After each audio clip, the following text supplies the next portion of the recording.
मैं हूं निशीत और फिर से हाजिर हूं आचार्य चाणक्य की चाणक्य नीति का 8वां अध्याय लेकर। जैसा कि हमने पहले 7 अध्यायों में सबसे पहले बात की है कि आचार्य चाणक्य इस अध्याय में किन महत्वपूर्ण बातों का या किन महत्वपूर्ण प्रश्नों का उत्तर देते हैं, हम सबसे पहले उसको जानेंगे और फिर नीतियों को एक एक कर आपके सामने पेश करेंगे। अगर आपने पिछले 7 अध्यायों का वीडियो नहीं देखा है तो इस वीडियो के डिस्क्रिप्शन में उनका लिंक आपको मिल जाएगा, जिसे आप जाकर आसानी से देख सकते हैं। तो आइए शुरू करते हैं आचार्य चाणक्य की चाणक्य नीति का 8वां अध्याय। आइए शुरू करते हैं इस अध्याय के महत्वपूर्ण प्रश्नों से, जिनका उत्तर आपको इसमें नीतियों के थ्रू आचार्य चाणक्य देते हैं। तो सबसे पहला क्वेश्चन है कि क्या है बड़े लोगों की दौलत। दूसरा क्वेश्चन है कि हमारे विचार किन बातों पर निर्भर करते हैं। पानी हमें कब पीना चाहिए और कब पानी पीना जहर के समान होता है। तीसरा क्वेश्चन आगे है कि फिर क्या है जो उपयोग न करने पर खो जाती है, खत्म होने लगती है, और ऐसे कौन से लोग हैं जो विनाश को प्राप्त होते हैं, और इस धरती पर बाहर कौन कौन से लोग हैं। तो इस वीडियो को अंत तक देखें ताकि आपको इन सारे प्रश्नों के उत्तर आसानी से मिल जाए। अब शुरू करते हैं सबसे पहले प्रश्न से रिलेटेड नीति पर, जो ये कहती है कि नीच वर्ग के या निम्न वर्ग के लोगों को दौलत की चाह होती है। मध्यम वर्ग के लोग जो होते हैं उनको दौलत और इज्जत दोनों की चाह होती है, लेकिन जो उच्च वर्ग के लोग होते हैं वो सिर्फ सम्मान चाहते हैं, क्योंकि सम्मान ही उच्च लोगों की असली दौलत है। फिर अगली नीति हमें बताती है कि हमारे विचार किन बातों पर निर्भर करते हैं। हम जो सोचते हैं वो किन फैक्टर से इन्फ्लुएंस होता है। तो नीति ये कहती है कि दीपक अंधेरे का भक्षण करता है। भक्षण मतलब खाना होता है। तो दीपक अंधेरे को खाकर काला धुआं बनाता है। ठीक इसी प्रकार हम जिस प्रकार का अन्न खाते हैं, हमारे विचार उसी प्रकार से सात्विक, राजसिक या तामसिक होते हैं। इसलिए बार बार कहा गया है शास्त्रों में और कई जगह कि हम जो खाते हैं उसका हमें ध्यान रखना चाहिए कि हम किस प्रकार का भोजन कर रहे हैं, क्योंकि इसका असर सीधे हमारे विचारों पे, हमारे सोचने के तरीके पर पड़ता है। फिर अगली नीति में आचार्य चाणक्य बताते हैं कि अपनी संपत्ति हमें किसको देना चाहिए। तो वो कहते हैं कि हे विद्वान पुरुष, अपनी संपत्ति केवल पात्र को, मतलब जो सुटेबल है, उसी को ही देना चाहिए, दूसरों को कभी नहीं देना चाहिए। एग्जाम्पल के रूप में वो बताते हैं कि जो जल बादल को समुद्र देता है वो बड़ा ही मीठा होता है। फिर बादल वर्षा करके वह जल पृथ्वी के सभी चल अचल जीवों को प्रदान करता है, देता है, और फिर अंत में समुद्र को लौटा देता है। नदियों के थ्रू या झरनों के थ्रू सब कुछ जाके अंत में समुद्र में ही मिलता है। तो उसके थ्रू बादल फिर से समुद्र को उसका दिया हुआ पानी, मीठा हुआ जल वापस कर देता है। फिर अगली नीति में चांडाल कौन से लोग होते हैं या कौन से बुरे लोग होते हैं उसके बारे में बताया गया है कि विद्वान लोग जो तत्व को जानने वाले हैं या जो सेल्फ रियलाइज्ड है, उन्होंने कहा है कि मांसाहारी या मांस खाने वाले चांडालों से 1000 गुना नीच होते हैं। इसलिए ऐसे आदमी से नीच कोई नहीं है। हो सकता है ये नीति आज के माहौल में सही नहीं बैठता हो, क्योंकि आजकल मांसाहार तो लोगों के जीवन का एक अंग बन सा गया है, लेकिन फिर भी आचार्य चाणक्य की नीति है, हमने वैसा ही बताने की कोशिश की। फिर अगली नीति भी इसी को आगे बढ़ाती है। वो कहती है कि शरीर पर मालिश करने के बाद और श्मशान में चिता का धुआं लग जाने के बाद, संभोग करने के बाद या फिर दाढ़ी बनाने के बाद, शेविंग करने के बाद, जब तक आदमी नहा नहीं लेता है वो चांडाल ही बना रहता है। फिर इंट्रोडक्शन वीडियो में हमने ये भी बताया था कि पानी हमें कब पीना चाहिए और कब पानी पीना जहर के समान है। उसी से रिलेटेड ये नीति है। वो नीति कहती है कि जल अपच की दवा है, मतलब बदहजमी की दवा है। यदि उसे भोजन पच जाने के बाद पीते हैं तो जल चैतन्य का निर्माण करता है, एनर्जी का निर्माण करता है, लेकिन पानी को भोजन के तुरंत बाद पीना विष के समान। हमने बाकी जगह भी पढ़ा ही होगा कि खाना खाने के कम से कम 40 से 45 मिनट तक हमको पानी नहीं पीना। ये जो लॉजिक है, ये जो फैक्ट है आचार्य चाणक्य की, इसी नीति से इंस्पायर्ड है। फिर अगली नीति में वे बताते हैं कि क्या है जो उपयोग न करने पर खो जाती है। ऐसा क्या है जो अगर हम इस्तेमाल नहीं करें तो वो धीरे धीरे खत्म होने लगती है या खो जाती है। तो नीति है कि यदि ज्ञान को उपयोग में न लाया जाए, मतलब जो भी पढ़ाई लिखाई की है, विद्या जो हमने किया है, जो अर्जित किया है, उसे अगर उपयोग में न लाया जाए तो वो खो जाता है। आदमी यदि अज्ञानी है तो आदमी भी खो जाता है। सेनापति के बिना सेना खो जाती है, मतलब अगर कोई डायरेक्शन देने वाला नहीं हो, कमांडिंग ऑफिसर नहीं हो किसी सेना के लिए, तो सेना का कोई गोल नहीं रह जाता, उसका मकसद भी खत्म हो जाता है। उसी बात को यहाँ आचार्य चाणक्य कहते हैं। और पति के बिना पत्नी खो जाती है। फिर अगली नीति में वे बताते हैं कि अभागा कौन है, सबसे बदकिस्मत कौन। तो नीति कहती है कि वो आदमी अभागा है जो बुढ़ापे में पत्नी की मृत्यु देखता है। वह भी अभागा है जो अपनी संपदा संबंधियों को सौंप देता है। और सबसे बड़ा अभागा वो भी है जो खाने के लिए दूसरों के ऊपर डिपेंडेंट है, दूसरों के ऊपर निर्भर है। फिर अगली बातों में भी ज्ञान का ही आचार्य चाणक्य ने वर्णन किया है। वो बोलते हैं कि कौन सी बातें बेकार है, इसके बारे में अगली नीति है। वो कहती है कि वेद मंत्रों का उच्चारण करना लेकिन निहित यज्ञ कर्मों को ना करना।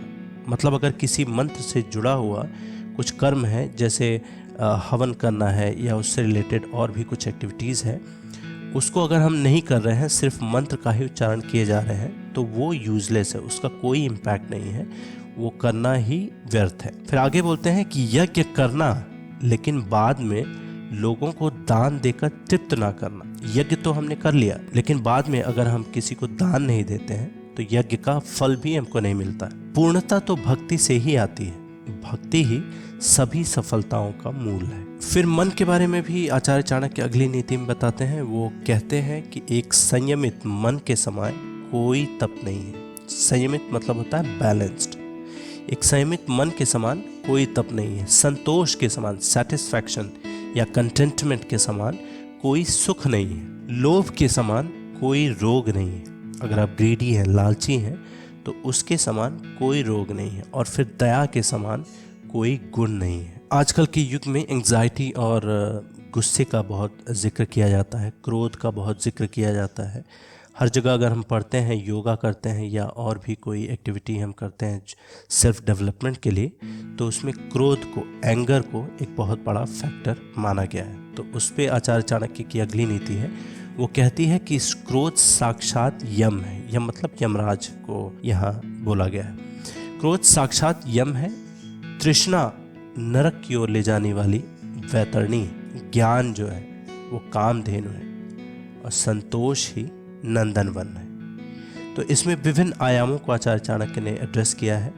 क्रोध को, फिर तृष्णा बोलते हैं हम जेलसी को, एनवी को, एनवियस को, और फिर ज्ञान नॉलेज को, संतोष यानी सेटिस्फैक्शन या फिर कंटेंटमेंट को। तो उसी के बारे में ये बताया गया है। ये चारों क्वालिटीज़ एक दूसरे से ही रिलेटेड होते हैं और क्या आपको फ़ायदा करता है, क्या आपको काफ़ी नुकसान पहुंचा सकता है, इसी बारे में ये इस नीति का वर्णन किया गया। फिर अगली नीति है कि नीति की उत्तमता ही व्यक्ति के सौंदर्य का गहना है। उत्तम आचरण से, अच्छे व्यवहार से व्यक्ति को उत्तरोत्तर ऊंचे लोक में चला जाता है। और फिर सफलता ही विद्या का आभूषण है। आपने लाख पढ़ाई लिखाई कर ली हो, लेकिन अगर उससे कुछ आपको सक्सेस नहीं मिल पाता है तो फिर उसका कोई मोल नहीं, कोई मूल्य नहीं। इसलिए एज ए रिजल्ट उसको एज ए बाय प्रोडक्ट विद्या का सफलता को माना जाता है। उचित विनियोग ही संपत्ति का गहना है। फिर अगली नीति है, वो कहती है कि नीति भ्रष्ट होने से सुंदरता का नाश होता है। हीन आचरण से,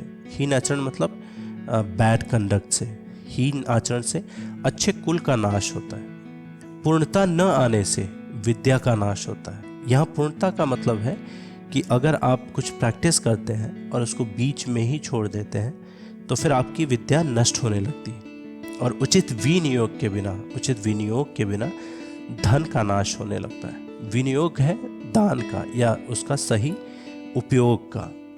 तो अगर धन को आप सही उपयोग नहीं करते हैं तो फिर धन का नाश होने लगता है। फिर शुद्धता के बारे में अगली नीति है जो ये बोलती है कि जो जल धरती में समा गया वो शुद्ध है।